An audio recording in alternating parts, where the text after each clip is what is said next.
So epilepsy are people who have seizures. But what's a seizure first? Seizure is a short circuit in the brain, too much electricity, getting out of control, spreading throughout the brain, causing the body to either shake, jerk, fall to the ground, stare, zone out, look drunk, and are unusual. But seizures can be from one part of the brain, or they can be the whole brain lighting up all at once. We describe them as a big burst of electricity in the brain that causes these symptoms. And what it stems from is the neurons being hyperexcited so that they can't control the impulses or the electricity that's moving through them. Certain seizures, as you said, can manifest themselves in different ways. They can just be jerking, they can be a drop, they can be a stare. The problem is trying to figure out where the seizures come from and what causes the seizures.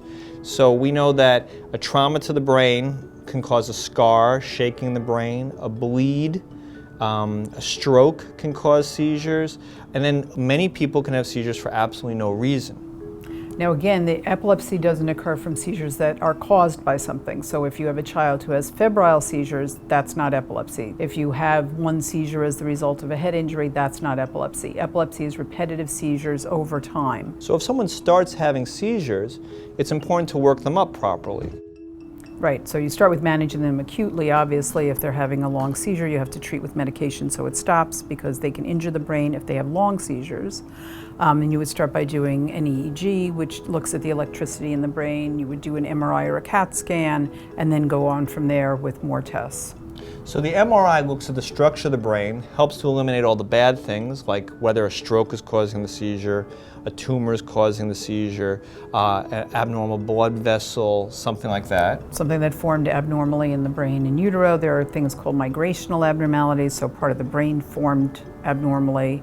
The EEG will tell us what type of seizure it is, possibly. The electricity in the brain. And then we do other tests like PET scans that will look at the metabolism of the brain, but that's usually not commonly used at the initial diagnosis. So again, epilepsy is where you've had more than one seizure.